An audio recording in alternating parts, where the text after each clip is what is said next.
You're listening to the Scars and Guitars podcast series that syndicates for the A-List Online, and my name is Andrew Mackay-Smith. Hope you're well, wherever you are in the world. The interview subject I've got lined up for you, it's Matt Walters from the Adelaide-based outfit Freedom of Fear.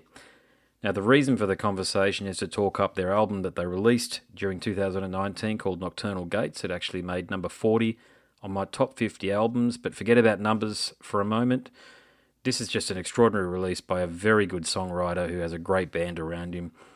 Let's get stuck into things, shall we? Matt from the band, Freedom of Fear. Mate, so let's get stuck into talking about this album. And look, I've got to tell you, Nocturnal Gates, it has made my top 50. When Awesome. I got the promo way earlier on in the year, I can't remember who sent it to me, but I've just been so busy with everything that I didn't sort of respond and say, look, I'd like to have a chat to you. But it was, and take this as a real compliment, because I always give an unfamiliar band a chance, particularly an Australian metal band a chance, and I'm so glad I did so, because on the first listen I didn't quite get what you guys were doing, okay? But I don't know what it was, man. That happens, and I usually just stop listening and move on because I get hundreds of releases every year, as you can appreciate. But like all really good albums, mate, great albums even, it eventually dug its claws into me, and I found myself listening to it all the time. Okay. Awesome. Yeah. There's so much going on. And, you know, I reckon you guys are the Australian vanguard of something really important. This is really important to me as a fan of heavy metal, but bands that recognise the contribution of Death, Cynic, Nile, and Morbid Angel, the big four, as I call them, all there, especially that Chuck Schuldiner stuff that you guys have got going on, and that Paul Masvidal. I mean, I can hear in your playing, mate, you must know who Paul Masvidal is, you know, from Death and Cynic. And Yeah. because I can hear it. Yeah. Yeah, it's all there. But the thing is, mate, a lot of metal bands these days, and this is a really good bit of feedback, I think, for you as the guitarist, is that they're just interested in fretboard wankery and djent, and that's not melodic. None of that stuff's melodic. You know, metal is still about making a noise, bang your head or shake your hips. It's one of the two. You know, you're going to do one of the two with heavy metal. You know, it's an energetic style of music, and Yeah. I find with a lot of bands, mate, they forget that. They forget that you've actually got to be entertaining at the same time. And you guys have found that middle ground between it being a really enjoyable something to listen to. It's not a harsh listen, and extremity. So you appeal to as broad a possible an audience as I think as you can. You know, the black metal guys, the death metal cohort, or what have you. It's really all there, man. So I know I've said quite a bit in that stanza there, but do you agree with some of the stuff I've said? And what else can you tell me about the album? I think you're pretty spot on with the influences. I mean, like my biggest influences are probably you got Death, Morbid Angel, then Obscura, the sort of tech death stuff. I think like I don't really know what we were trying to do with the album. Like you said, it's pretty eclectic, but we tried our hardest to sort of compose the songs so that it still makes sense. And like, well, I pretty much did all the writing on the album. For me, there's going to be more collaboration on the next one, which will be good. So we'll probably be able to pump one out quicker. Cool. But yeah, there's lots of influence from old school stuff, but also wanted it to be relevant to sort of modern listeners. And like I sort of listen to a balanced spectrum from all the old school to the new school bands. So and it's definitely about the sort of energy. Like I get bored pretty easily listening to music sometimes if it's not really grabbing my attention. So if I'm playing some of my riffs, if I start feeling like, something else needs to happen here, or you know, something has to happen for the live energy. So it's good to think about the live performance as well, I think. So, and I do want it to be catchy because otherwise, you know, I guess a riff getting stuck in your head is what often makes you want to listen to the song again, unless it's like stuck in your head in a bad way. So, I don't know. I guess that's it's killing me. That. And did you mentioned something in there where you said that the next album there'll be more people for you to collaborate with. So I take it you wrote most of the music on this album. Yeah, basically you. all of the music. Corey, the other guitarist, wrote like a few arpeggios on the Abstract Venom, that part that comes in, but the rest of it, pretty much, I did all the writing for that because the band wasn't really. There was a time where the lineup wasn't together because the first EP we did had a completely different lineup, and then Corey, the other guitarist, he joined sort of gradually as we were playing live as a live member, and then so he the songs are basically written already, and then cool. Yeah. Georgina, the bassist, is the only really original member that's been with us the whole time. So, Okay. yeah. But Gotcha. then Corey's writing some new stuff, and I'm writing new stuff as well now. So, yeah, there should be more collaboration this time around. That'll be really interesting for you, I think, because I think one of the things I really liked about it, and it makes sense why, because I was only having this conversation last night, but when an album is written by one person and effectively instructions are issued, to me it's far more cohesive. You know, there are very few bands where you can sort of collaborate. You know, like Metallica are a good example. I can't stand them these days, but it sounded to me they sounded a lot better when James was basically giving the riffs to Lars and saying, "You want to arrange it, and then just tell the other guys what the hell else is going on." These days, I find their last, of course, since 1990. I found their stuff as an old fan, virtually not black. I didn't buy black. I didn't get into it.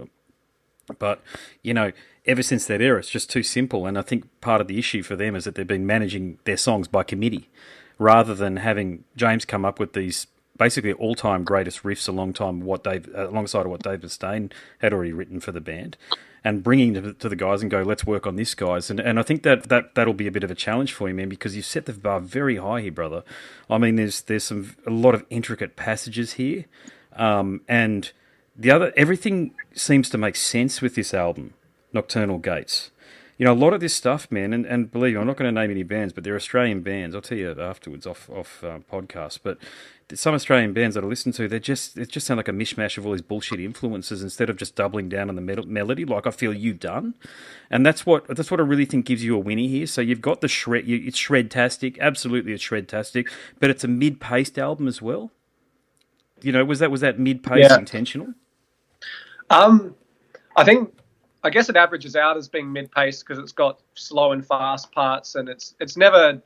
I don't want it to just be intense the whole time because then it doesn't really give the intense parts the impact. I guess like you just adjust to whatever the intensity level is, and then everything sounds like the same. You know, that's what I find with some bands, or it sounds like they've been jamming in a jam room and they've. Oh, here's another riff, and then they'll like stack them together into a song. That's exactly it. Yeah, good way to describe it. And like it's when you can sort of sit there and like those songs took me a long time to write. Sometimes it would take over a year to write one because I wouldn't know what's the best bit to put next, or I might have the start and the end good, but it needed a middle section, and like I'll wait till something had the best possible idea for the part, and then.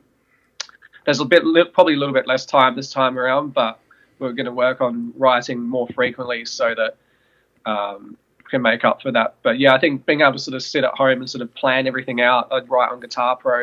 Yeah. And sort of using musical theory to bridge sections together, just little transitions and things like that. Sometimes they're not heaps noticeable, but they'll mean that a riff transitions to another riff logically. Absolutely. And people are like, oh, cool, that flowed, rather than it being really jarring. It's crazy. I've had very similar conversation to the one we've had to this point just last night with someone who's in a very similar position to yourself, and they use musical theory in a very similar manner that you use, and it's such an important skill to obtain, isn't it? Like learning a new language, but it's something where, and this is a really good point that you mentioned, where they're just blocks of riffs that these bands seem to patch together in a rehearsal room and just hope to God the punter can make sense of it. It doesn't work. You know, the way to make sense of music is to spend the kind of time that you've spent on it, because you can tell that you've spent time on it because of the end product, the way it sounds. But diving into musical theory to make sense of things that otherwise would not make sense. Because too many, I mean, in the great riffs, you know, in the great hall of riffs in the sky, how many riffs are sort of just lying there by themselves, arranged, if you like, because people haven't worked out how to sort of join them up together like you have. So are you say classically trained in that sense, like from a conservatorium, or is it stuff that you've done yourself? I did do jazz guitar at the conservatorium for a couple of years, and I dropped out, but I did 2 years of that, and it was really useful stuff. I probably should have finished that degree, but I just teach guitar full time now, and I didn't end up going back to finish off my last year. But yeah, that was really useful for. I already knew like my modes and things like that before I went to uni, but learning theory further and like how jazz chord progressions are structured, it's really applicable to all styles, and it meant that I knew how to modulate to a different key if I needed to, or I guess like it really impacted a lot of things. Actually, the clean section in Amorphous and the chord progression that happens after that was originally written as a modal jazz piece for uni, and I sort of chucked that into the metal side. The saxophone solo on Consciousness and Misery, that was a friend from uni that I got on to do that. Excellent. Yeah, there's definitely a lot of stuff, like the Consciousness and Misery has got a lot of sort of going between a major and like say G major and G minor, for example. Stuff like that where, I don't know, it's the kind of thing that people really know theory, they'll pick up on it, but otherwise it just makes it sound kind of logical, I guess. But then when you write some kind of fat riffs that are more for headbanging, you don't really have to worry about the theory as much. You more just go by the sort of feel or the sound of it. Yeah, I understand what you're saying, but if you don't have that, what you just were talking about 30 seconds ago, that understanding of it, it can really, there's no payoff. You understand what I'm saying? So you can go through these very intricate bits, but then if those intricate bits don't make sense because you don't have the theory that you've got to back them up, and then you arrive at a brutal breakdown, which by itself is a really killer bit, then it loses its impact because you're sort of bored with it already, and you can, and people who are a bit more experienced like myself, I'm also a musician.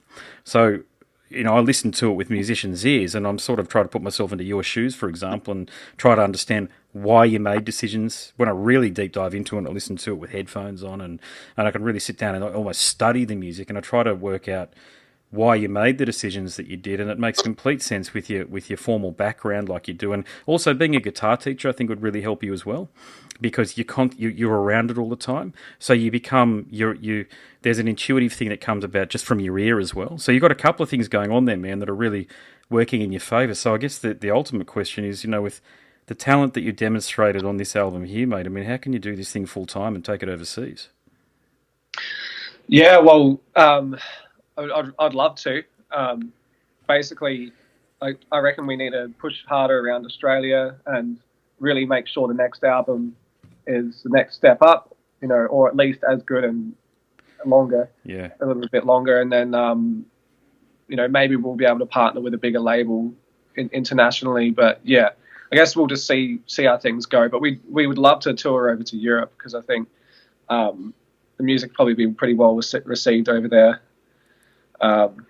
Agreed. Yeah, I'm not so sure about the States. You have to be a bit less eclectic, I think, in order to succeed in the States. I think you by all means succeed in Europe first, then go to the States. But I tell you what, I would have loved, with greatest of respect to the two or three bands, that supported Wolves in the Throne Room. And King was one of them, who were a good band. I know that they're a great band. But there was another band, and they're good too, man. But I would have loved to have seen you guys as the primary support on that. You guys, that audience, I think, would have dug you guys big time. So have you done any of these, when I say major supports, have you done supports to bands like Wolves in the Throne Room just to spread the good word? Yeah, well, we just did a tour with Flesh God Apocalypse. Well, you did that one. Yeah, shit, I didn't go to that one. Bummer, yeah. We only played 4 of their shows, though, so we didn't do Adelaide or Hobart. We didn't get on those ones. You didn't get to do your hometown. That sucks. Yeah.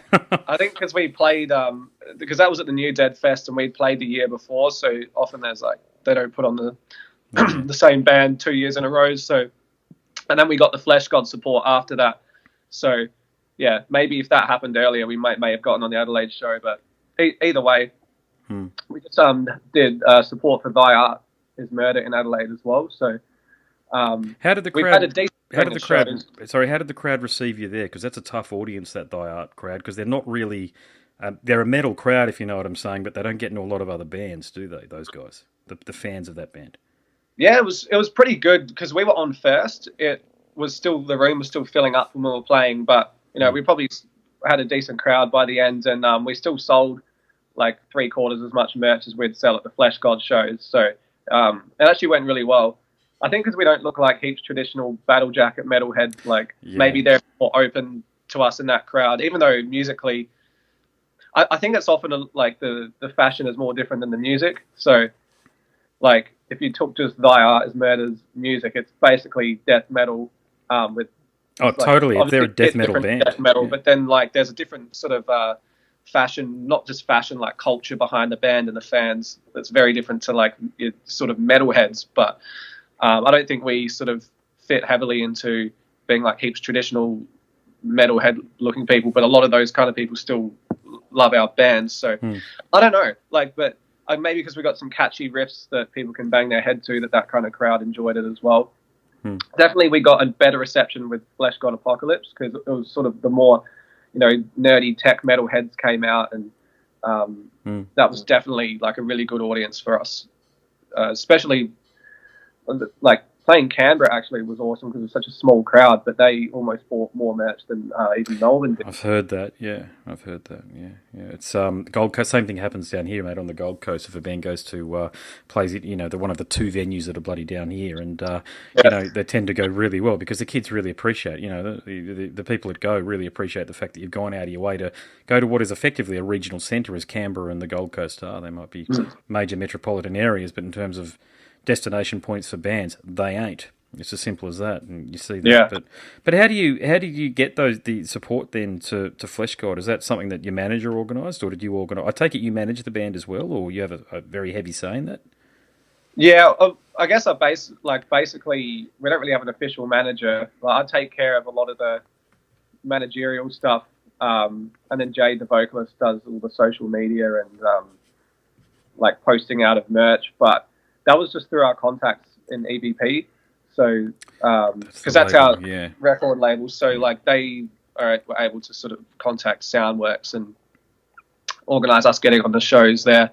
So, yeah, we still don't have a manager, basically. So, we didn't really see it necessary yet, but, it might be something we do in the future. But, yeah, that I guess the next step, getting on to more shows and tours, hopefully we were good enough on the Flesh God tour that we might get some more opportunities coming up. But yeah, it's a tough one. That one, is it? I know Dicey reasonably well from Soundworks. He's a bloody good guy, actually, and he works his ass off, I've got to say.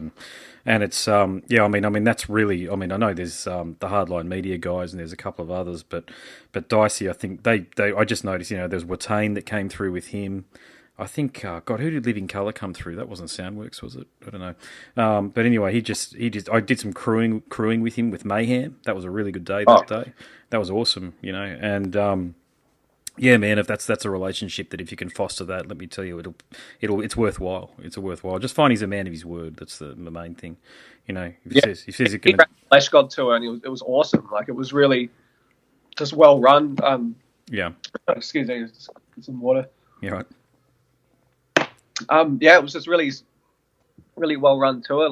Had an awesome time doing it, and there was no dramas. So, yeah, hopefully we get a chance to work with them a little bit more in the future.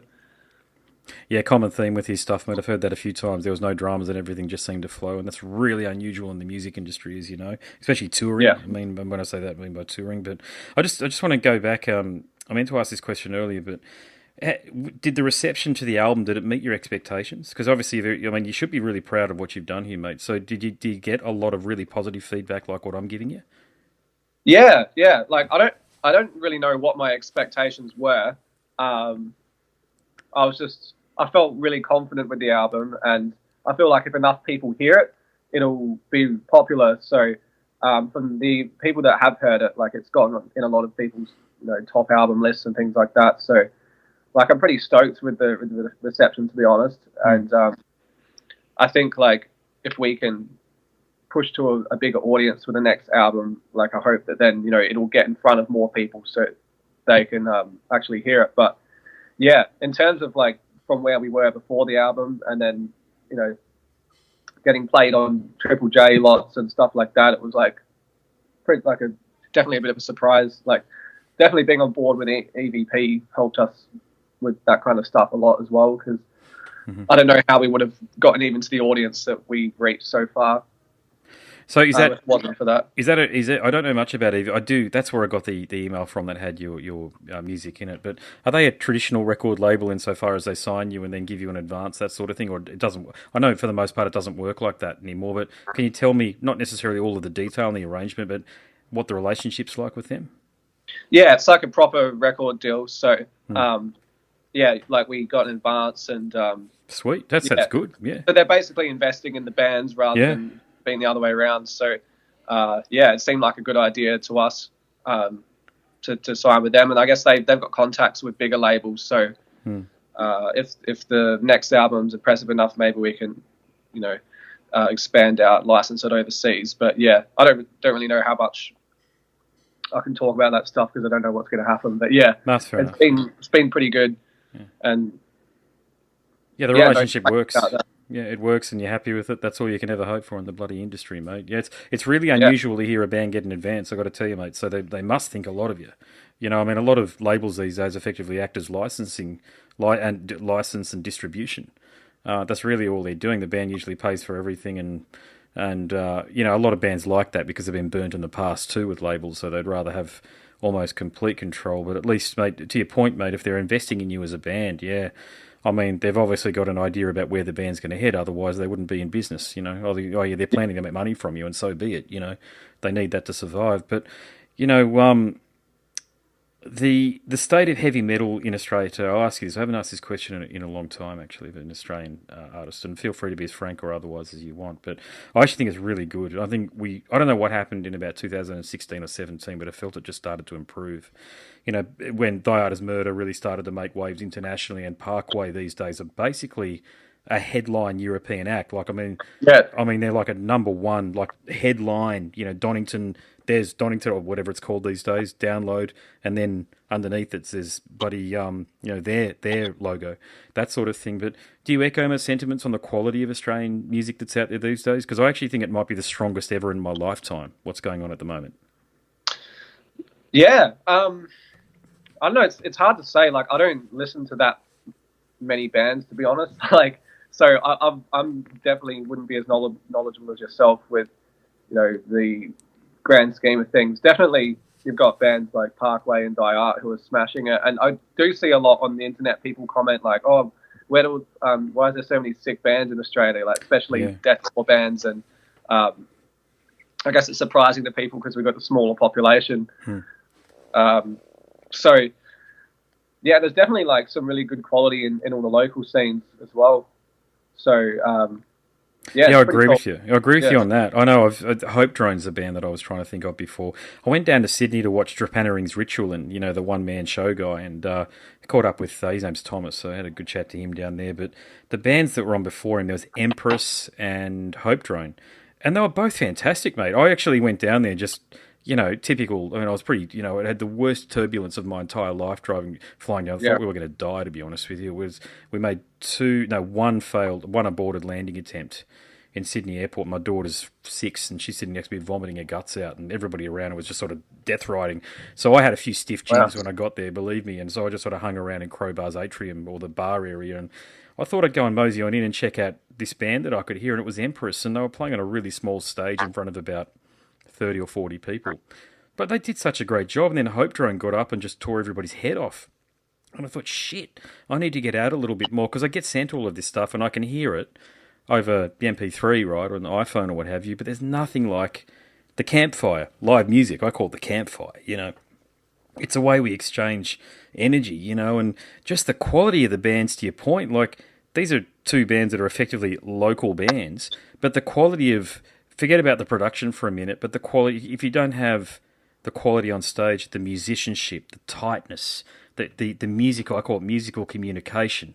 You know, the bass drum's on point with where the offbeat is on the, you know, on the bass, you know, it's a doot, you know, on the bass, you know, bang. If you don't get that shit right, it doesn't work. But all of these bands had it down pat, and I can tell you, I've seen heaps of local bands, say 15 years ago when I was still playing in the local scene, that were bloody awful, to be honest with you, that weren't rehearsed and just got a gig because they knew somebody that was running the venue or what have you. But I just think the quality of the musicians these days is just so high that when I hear an album like Nocturnal Gates from you, mate, it just, you know, it just sort of drives the point home, mate, that there's all these wonderful bands out. And for you guys to stand out above all of them, because I think those bands that I mentioned, they've all had albums out this year. I'm pretty sure I've got them all here. But for you guys to stand out above that, you know, if you were sort of to rewind 15 years ago, you guys would have been almost megastars, you know, picked up for Ozfest or what have you. But because of the Australian scene these days, it's really sort of hard to stand out because there's so much great music, you know, and I think that's a positive and a negative. But I've also thought that the Australian, like you guys and a few other bands, Neobliviscaris or what have you, could organise a bit of a package and go to Europe, you know, just go on a 17 date. And when I say just, you know, I know 17 dates is a lot of bloody dates, but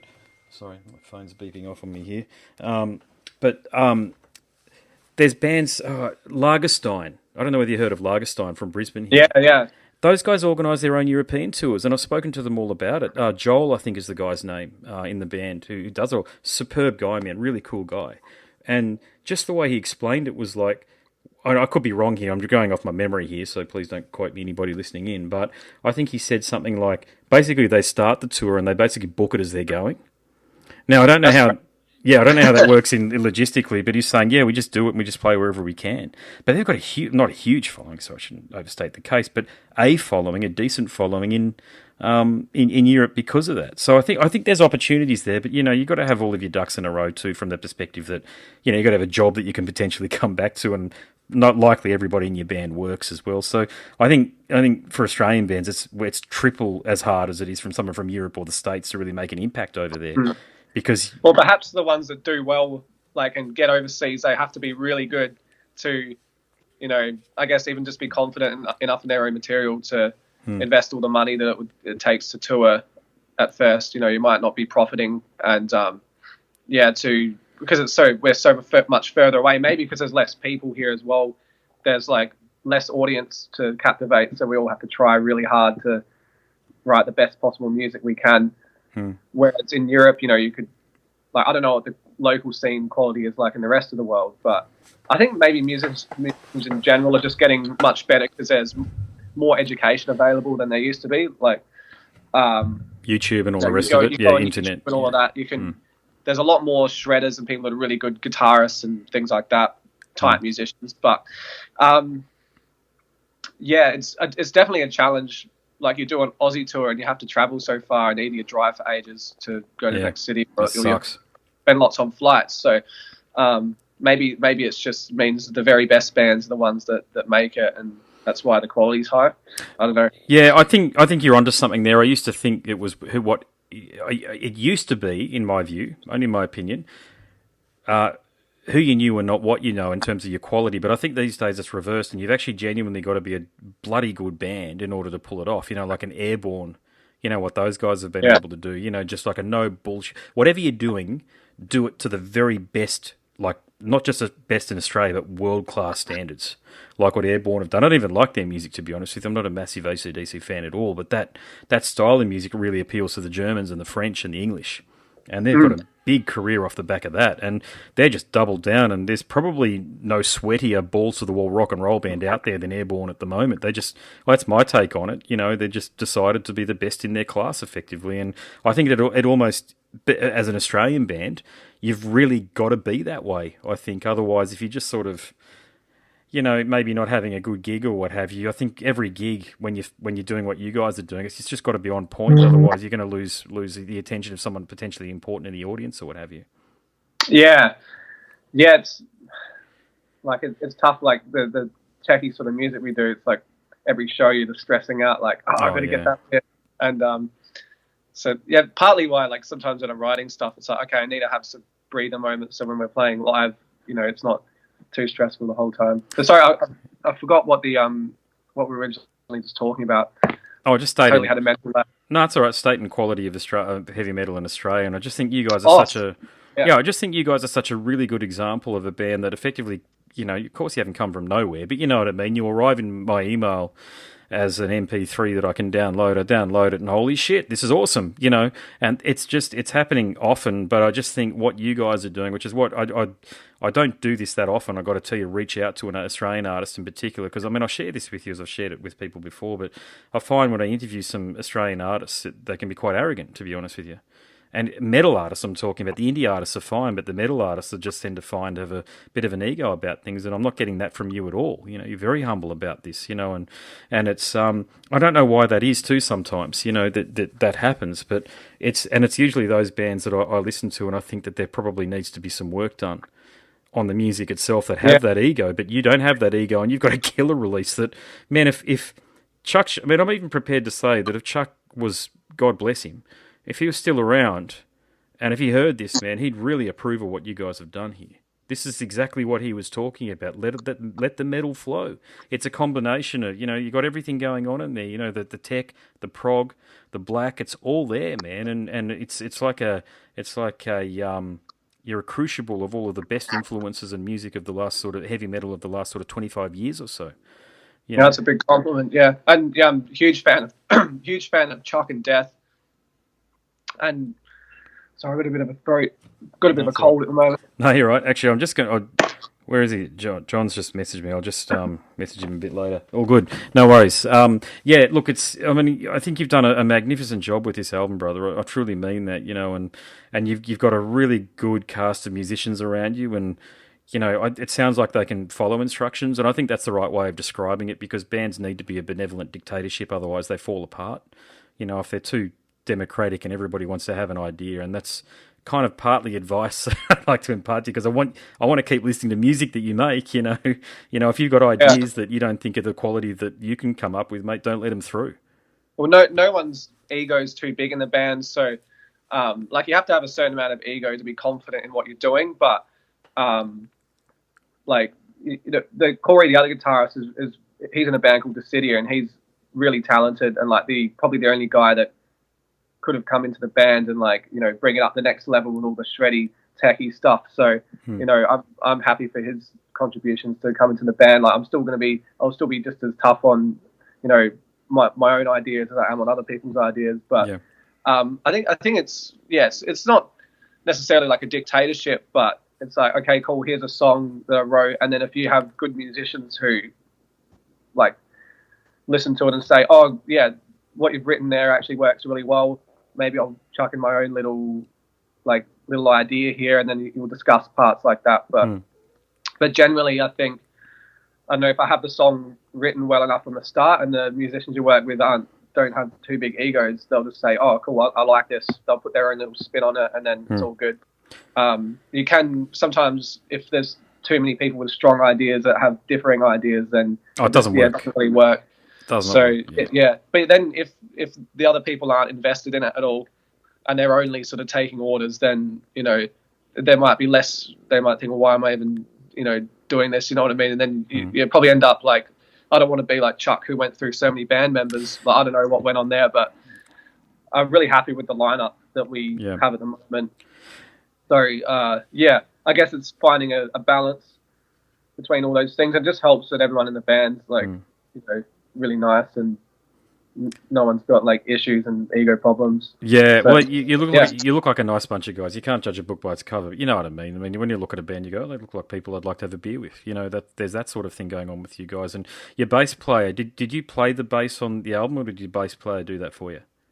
Both. So I played the bass on Purgatorium and the Abstract Venom. That's the really techie stuff, isn't it, that I can hear? You know, that you're doing a lot of the triplets and all the rest of it. Yeah, Abstract Venom's probably the most technical one. And then, Purgatorium as well. That's because she was really busy doing a music therapy masters, which she had to do in Melbourne. So she's had a big year, so didn't have like enough time to practice and get down the techie stuff when we were recording it. She did Consciousness of Misery, which is pretty techie, but those songs, like, it works well having some big picked bass on there as well, I guess. But yeah, so that was a team effort on the bass. We used the same bass and same strings and all of that. So, yeah. It's I've done quite a bit of recording in the past, and I remember I worked with Richie Norton from Super Heist. I did some work with him back in the day, and I said to him, this is years ago, like, as I say, 15 years ago or whatever, but I said, tell me, who do you have the biggest problems with? Which musician? He goes, bass players, bloody bass players, because I'm a bass player, as I say, and I was really interested in that, because I sort of thought we had the easiest part, but it's actually because the bass track is boom, but it's so thick, when you're off point, like what I was saying before, when you're not getting it right on the bass drum, in between the tom and the bass drum, it really pulls the whole recording out, as no doubt you're aware, as you bloody recorded this album, so you've really got to be on point with the bass playing. I'm a big Nazi with all those kind of things, to be honest. Georgina, I met her at uni as well, so she's got a degree in jazz bass. She's not originally a metal player, she's more of a rock player who did jazz at uni, and then now she's just plays tech death. But so she understands all of that, and we tried really hard with the bass to play really hard, so make it really aggressive. You might not be able to necessarily hear really aggressive bass because we didn't make it that usual clanky tone that you hear these days, where I feel like a lot of people will play the bass really too soft, and then they'll like crank up Yes. the highs on the, and then you just hear this clanky sound, and you don't really hear the punch. So like we tried really hard to, really thump the strings and get the tone that way. Mm-hmm. Yeah, it's killer, mate. Well, you both to be commended for the job you did on it, because it's very melodic, but it works at the same time. You're not sort of overplaying. It's a bit like very different, but the work that the great Bob Daisley, the Australian bass player that basically gave Ozzy his career after he left Black Sabbath, the work that he did, which is that I always believe with bass playing that you should actually be able to isolate it and it should be melodic by itself. In other words, if you listen back to it, particularly in a band like what you're doing, like Iron Maiden or what have you, if you're just doing what, I can't even remember the bass player from Judas Priest's name, to be Ian Hill, there you go, or Cliff Williams from AC/DC. To me, there's no funk in that, and of course there's not meant to be, but, it's got to have swagger, and the bass gives it that, and that's what you guys have got through your music. And people who don't understand music won't get that's one of the really appealing characteristics of what you're doing, is that everybody, including the bass, is doing its job. It's pulling its own weight. It's adding its own little piece to the melody, and I think that there's a band, Neo, their former bass player, he has a band called Vipasio, I think, and I think they kind of did a good job with that, but it was a bit too full on orally, I've got to say. You listen to it, it's like, whoa, there's too many ideas coming at me here all at once. But I think that's the whole idea of the band. So, they're not trying to sort of get onto Triple M anytime soon, in other words, so. Yeah. So, mate, what's next steps for you? Are you looking to, say, get straight onto the treadmill again in terms of writing a new album, or are you going to try and line up a tour somewhere? Both. Well, like already, actually I spent all of today writing a new song, or like demoing a new song. So it's sort of, the ball's rolling with that, like, heaps of new ideas for writing, like sort of connecting to what we were talking about earlier. It's the easiest part's coming up with good riffs, which is still not easy, but they sort of come to you sometimes. You're like, oh, cool, I just made a new riff. But putting them together into a good song is like really hard, and it takes some time. So pretty much over the year, I've just been collecting riffs and ideas, and one song's been totally formed now, basically, and the rest it's just like, oh yeah, they're not done yet, but there's lots of ideas there. So, the writing's underway. A lot of the writing on Nocturnal Gates was done a fair few years before the album was released, because it took so long to get the band's lineup together and all of that. So I was already before we released Nocturnal Gates, I was starting to write some new stuff. So killer. Yeah, is it in a similar vein to what you've got on Nocturnal Gates? Yeah. We'll see how it sounds in the end. I was worried with Nocturnal Gates that some the songs were too different. And then when it's all put together with the same musicians and the mixing and mastering, it ends up being kind of cohesive. So it should be. Like, there's a lot of songs so far a lot of riffs, should I say, that have sort of melodic, techie elements. And then there's also just big fat riffs as well. Trying to maybe even push, like, we'll see how it turns out, but push it so it's like even more technical in some parts, but even simpler and heavier in other parts. So it really contrasts. Because I find a lot of tech bands actually just only tech the whole time, and then you get a bit like, it's easy to get bored sometimes. It's terrible. I prefer the tech bands that are more melodic, because it's something else to latch onto. But yeah, I thought, well, why not have some really techie parts, and then it goes to a really simple kind of like dumb sounding riff. Not dumb, but you know what I mean? Just like, I know what you're saying. Caveman's a better word. Yeah. So yeah, it's maybe some of that. Yeah, it's look, I'd say, David Vincent's new band. I'm one of the world's biggest Morbid Angel fans, but his new outfit, Ultimas, who's got Flo Monier, I think his name is, from Cryptopsy on the drums. Holy shit. I mean, I love a lot of tech stuff, and David Vincent's like the rock star, the only genuine rock star of death metal around, I think. But it's just too much, brother. I'm listening to it, it's like, I was getting used to David being a country singer, and I love David too. If you ever hears this, there's no disrespect to the man at all, but it's just exactly what you're saying. I'm interpreting it from when I listen to his stuff, because with Ultimas, it's just, I listen to it, it's like, oh shit, just lay off the heavy percussion just for a little bit. Let it groove. David's voice next to Trey's guitar is one of the most glorious things in metal of all time. Yeah, I agree. And I mean, if you Caesar's Palace or God of Emptiness, you know, that slow brooding stuff where just Trey's Yeah. like basically he's Van Halen in that shit, you know. They're my biggest death metal influence for sure. Sweet. You know, I had a Like, chat talking to... about pure death metal, like, and death, but I don't really think of them as like heaps like death metal. I'm with you. Yeah, lots they're of- called Death, but they're not really a straight up death metal band. There's all these other things that go on in there. Yeah. I think Well, of... maybe the early stuff, but the later stuff's more like progressive, techie death metal. I don't know. Who cares anyway? Like, it's just good music. Yeah. But yeah, Morbid Angel are like what I think of when I think of death metal, pretty much. Well, I had a chat to Trey's mother, actually. I reached out to her because she's quite active on the net, you know, and Oh, she's just a lovely lady. You know, she gave me all of the insight that I wanted out of how Trey came to be who he is these days, you know, which is, in my view, up there with these. There's three. There's Trey, or four, okay? Chuck, Trey, Van Halen, and Vito Bratta from White Lion, you know, and those four, in terms of rock guitarists, so I'll just call Trey a rock guitarist.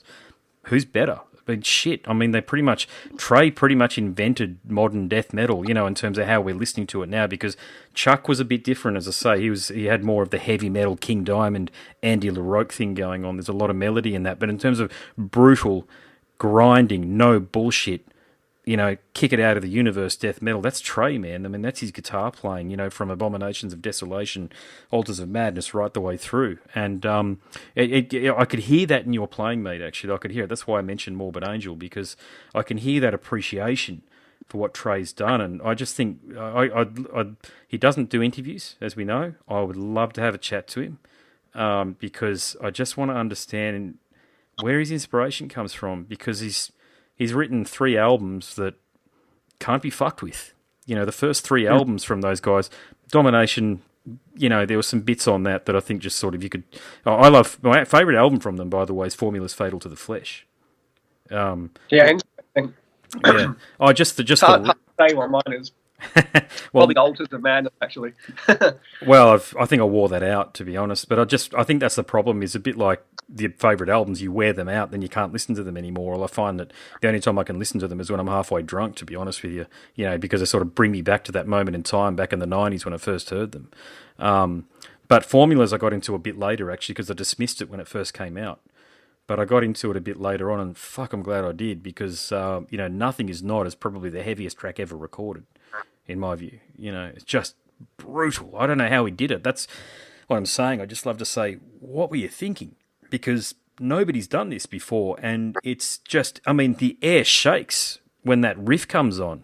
You know, when it changes pitch and he changes key. It's just, I just feel like as though the air around me, the very molecules themselves start shifting in a different direction. It's that powerful. But it'd be interesting to know. Hey, he's almost like he's like a deity. I'm not trying to be weird here, but it's almost he's such an individual guy, right? I know that from talking to his mum. He's a very different guy, and also he's got a secret YouTube channel which I won't mention on here. I'll tell you afterwards where it is, where he broadcasts a lot of the stuff that he gets into. But what I discovered through talking to Trey's mum was that he actually has Asperger's, and my brother-in-law has what we suspect is Asperger's too. And I'm not saying he's anything like Trey, of course, but it makes a lot of sense when you dive into how Asperger's manifests, if you like, and the way Trey is and the like, and why he won't do interviews now.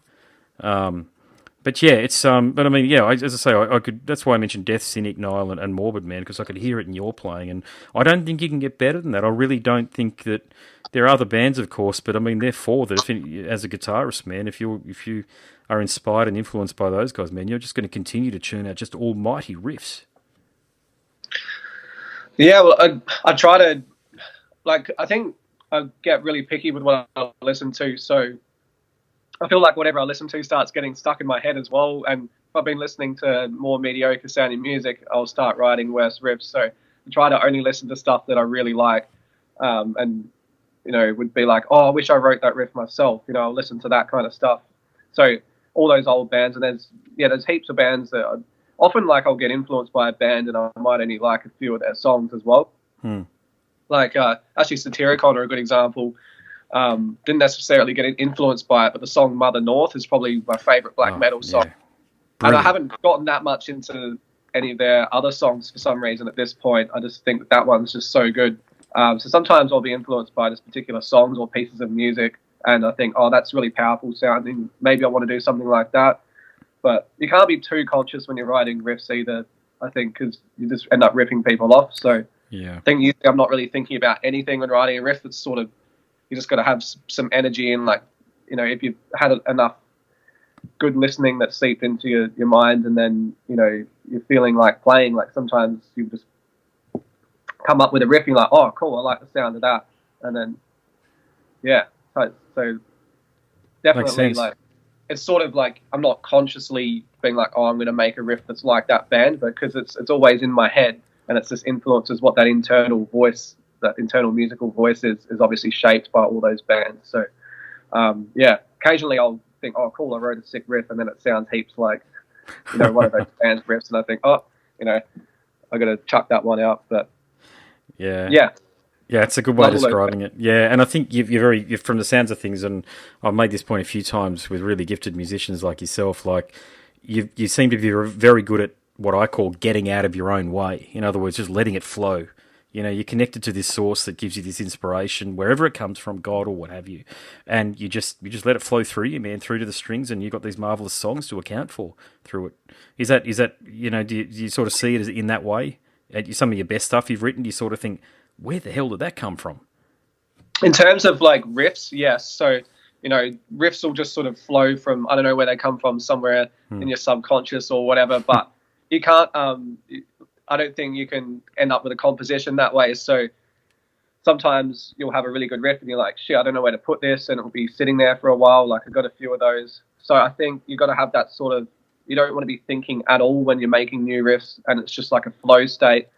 And then when it comes to arranging the riffs, you have to be a bit more conscious and thinking about things. Although sometimes if I have a riff and I know I need another idea, I'll just keep jamming that first riff, and then sometimes something will come to me to play the next section, but usually it doesn't. So like, you know, probably 95% of the writing sessions are fails where like I don't come up with anything new, but I'll just continually jam the new stuff and hope that a new section comes to me. So then, yeah, and then to make it all into one good package, you have to sort of be a bit more conscious and think, okay, I'm going to do this transition here and tidy it all up. And yeah, but definitely you can't, I don't think you can force new songs. Some people say, I'll write a new riff every day, but I don't know, I think it's good just to be in songwriting mode all the time and open to writing new songs and make some time for it, but then you just have to wait for a good riff to come out sometimes.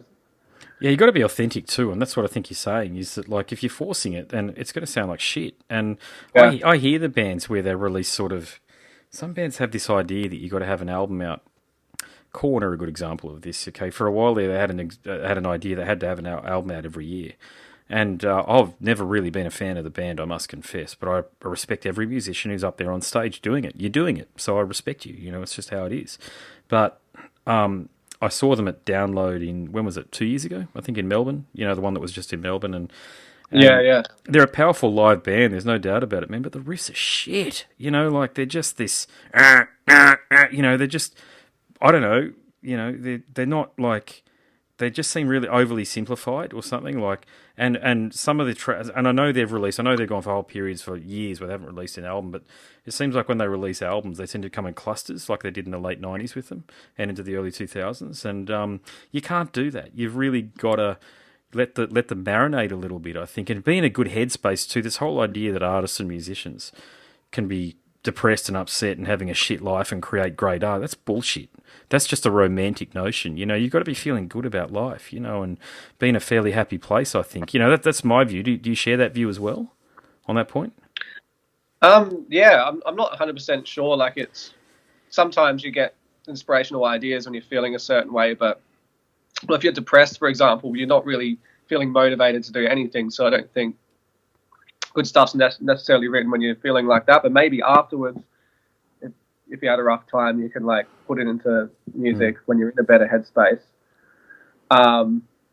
But yeah, generally just being like, sometimes the best music's written if I like having a day off and then having a coffee in the morning and then not eating till lunch, and then it's just like, cool, I'm fresh. And then yeah, I'm hearing you. Definitely more good ideas come about when you're like, you know, feeling good and alert, and you're not too too tired. But then sometimes you come up with some really cool things when you've been feeling. It could be any range of emotions, I guess. It just if you're too stuck in like, if you're taking drugs all the time or you're mentally ill, like I don't think you're just very productive at all. Like you might come up with some cool ideas, but then they might amount to nothing because you don't have the motivation to organize them into a song.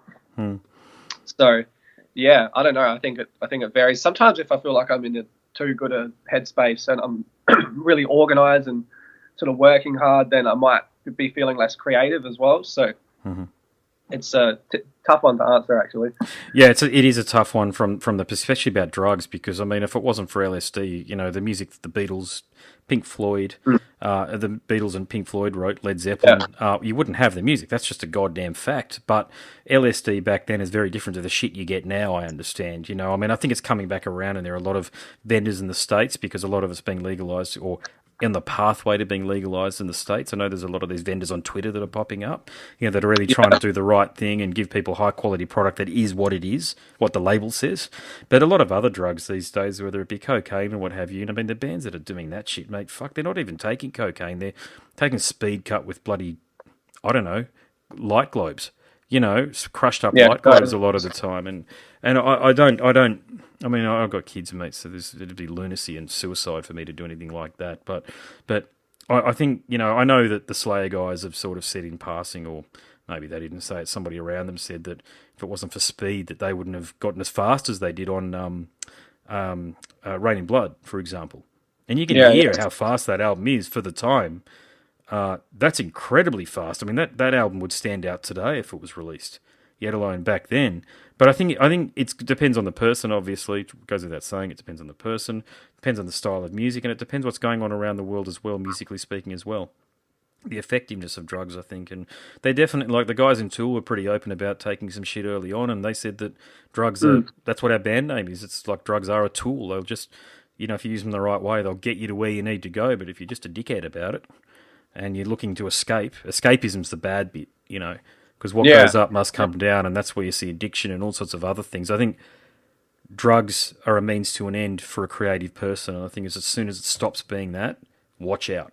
That's when the problems start to hit. Yeah, I think that can be an occasional tool to change your mindset, or you might, I think it's what I was referring to was, say if you're regularly using drugs or you're not in a productive state, it's going to be hard to get shit done and write an album. But I think definitely certain experiences can be sort of inspiring towards music, but if you keep chasing that, or if maybe people think they can only write good music if they're high or something, and then that's no good because that'll probably stop working. So I think it's whether it's even just drugs or just having just random experiences in life that are intense can be good for writing music. I think myself, I might seem a bit tired now, but I'm naturally fairly hyperactive, and if I just have a coffee in the morning on an empty stomach, I'm ready to write heaps of riffs. And I've been staring at the computer screen doing that all day, so I'm sounding a bit more tired now. But I think you've got to have a bit of natural energy to sort of be productive and get a lot of stuff done.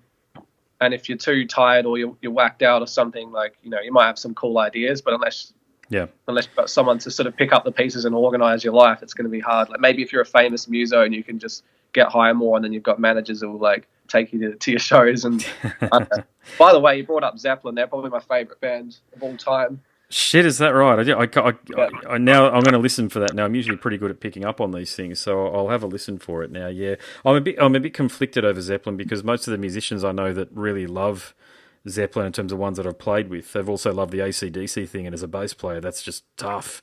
It's tough work. So I love Zepp myself. I've got the Mothership on vinyl, the collection on vinyl. But I've just noticed, especially particularly drummers who love Led Zepp, they're so loud.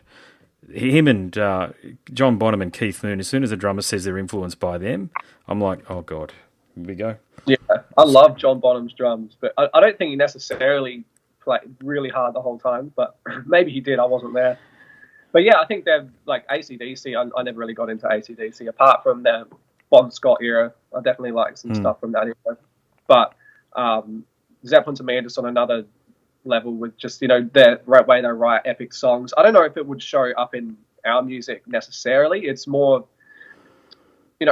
probably somewhere, but it's more so the way they approach things. Like you've got the classic songs like Stairway or No Quarter, or just long songs where they told a story, or they showed that you can be a cohesive band but play an album where you have 4 different genres on the album, but it still sounds good. So, and I felt like that with Nocturnal Gates, everything's mixed and mastered and recorded kind of the same, so it sounds more similar each song than a Zeppelin album would. But not trying to compare us to Zeppelin, but if you took, say, Amorphous, like that's a really death sounding song, and then you've got Purgatorium, like there could be 2 different bands with what the actual, the notes that we're playing are. So, and different sections, it could easily be different bands perhaps. So that's something I was worried about. But then I thought, well, hey, Zeppelin would have like really different songs on the Bronner same Stomp. album. Yeah, there was. This just means it's more interesting to listen to, perhaps, rather than like I struggle to sit through a lot of albums because it's more just probably me, getting bored too easily. But it's like, oh, cool, this sounds good, but the next song will sound like pretty similar to the last one, and then I'll make it like a quarter way or halfway through the album, and then want to hear something else. But with Zeppelin, I'm always just... I'm with you. Always interesting. Yeah. Same with Opeth as well. Just to throw another one, that's another huge influence. But yeah, sorry. Opeth. No, Opeth. Did you say Opeth? Yeah. Yeah, I've spoken to Frederick a couple of times, actually, and apart from being a bloody good bloke, he's an excellent guitarist. He reminds me of Eric Clapton, and we had a good chat about Eric Clapton, and there's another band called Avatarium with Marcus Jadell. He's outstanding as a guitarist. He's like a conglomeration of, Leslie West, Clapton, Gary Moore. These are guys that are so melodic, and they're so underrated, I think, as rock god guitarists, these guys. And Marcus has just taken it. And Frederick does something very similar as well. And I missed Opeth. I had to, mate. I've been working at the Gold Coast Bulletin, and so I haven't been able to sort of get out to gigs and stuff. But they're the one band I really want to see that I haven't seen yet, I've got to say. And I love the direction they're going in. Let me tell you, like a lot of fans are, it's not death metal or whatever. It's like those guys were never death metal. They just borrowed death metal for a bit. And they've always been a prog band who used death metal at the time, and now they're just evolving into, I think, what they always were going to, which is basically a 2019 and 20 version of Rush. I think that's where they're headed. Yeah, I honestly don't get into their new stuff that much, but I really loved the Heritage album for some reason, and then after Brilliant, that, it's not that I don't like the fact that they're doing what they're doing. Like I don't care. It's like you've got to do you've got to be true to yourself as an artist and write what you want to write, but perhaps it's just their earlier stuff really hit the mark with me. I can understand why. The more blackened sound in there. So for me, it's just my taste, really. I got into those albums. But I have seen them live twice, and they were really good. So, but to me, they're more of like a album at home listening kind of band, just chilling out. Absolutely, yeah. I mean, if I want to sort of chill out or what have you, and I feel like going, just it's late at night, the kids are asleep. I'll just stick that on in the background, man, and they're just such a great band for that. Tool are good for that too. That new album, Fear Inoculum, a lot of the edgelords out there are hating on Tool at the moment, but fuck that. That's a great album, man. That one, I love listening to it. Out, to be honest. Yeah. Oh, look, you won't. It's don't read Facebook and Twitter about it. Don't bother, because it's fairly universally disparaging. But it's not necessary. They've not lost what they had. Tool, they've just taken a long time to make the music, and probably some other stuff was going on. God knows what else was going on with them. But they're back, man, and I can't wait to see them live. Actually, I've seen them live before, and I generally don't want to see. Like, I've seen Iron Maiden once, and for me, I'm not one of those fanboys that wants to go and see a band every time they come out, to be honest. I just want to see a band once, and then I'm good. Just that memory. I like to have that memory. Yeah. But, Tool, I wouldn't mind seeing them again, to be honest. Yeah, they're just one of those bands that maybe it's just my 90s roots, mate, coming through with that. Maybe, I don't know. But yeah, man, so look, for people who want to find your music, you've got a Facebook page, I know that, because that's how we've communicated, but I'm really keen to let people know how they can purchase physical copy to support you guys financially like that. So tell a listener how they can find you guys and purchase merch and copies of the album. There's a fair few places. Like, there's obviously our Bandcamp, and then there's the EVP Recordings Bandcamp, and there's also the album got distributed through Rocket did it through, I think, Nerve Gas. So Okay. it's a JP Hi-Fi. If you just Google it, it comes up. There's even eBay stores that are selling it. Like, they must be like eBay stores for like real record stores or something. But yeah, literally, if you Google the album, like, it will come up somewhere. So it's been distributed pretty well, and yeah, the physicals through our Bandcamp. We're running pretty low, actually. Probably it's best to go to the EVP Recordings Bandcamp at the moment, and the Nerve Gas website's good. Apart from that, just Google it and it'll come up. Excuse me, my throat's pretty bad. No, you're right, brother. Yeah. Well, for people listening, I mean, I honestly support these guys, particularly if you're Australian, because you want this band, you want these guys to go overseas and conquer like what Neo have done and Die Artist. And I've actually got my money on you guys being the next ones that can do it. You know that. Out of all of the bands that I've heard so far, particularly that have emerged with a good album in 2019, my money's on you guys. So good look, man, thanks heaps for the chat. Good luck with everything. I love listening to this album. But I just look forward again to seeing what you come up with, man, and I just to see where you take this, man. And I think you've got a very long and fruitful career playing extreme music as a wicked band from Adelaide. Thank you. Yeah, well, yeah. Thanks for all the kind words, and I'm really glad. Like, whoever the album reaches, it's really awesome to hear all the feedback, and we'll just keep writing music that we want to write, and hopefully it'll sort of have just as good reception as the last album and reach even more people. We'd love to go overseas and keep touring more. So yeah. Sweet, man. Look, if you're happy with everything we've spoken about, I certainly am. It's been a wonderful conversation. I'll just release it as it is, and do you want me to send it to you via Facebook Messenger or tag you in on Facebook? You want to really put it up on Facebook? Yeah, I'll do that. Yeah, people. I tend to get most, as I say earlier, most of my listeners are overseas, so I really try to give good Australian bands a platform like that.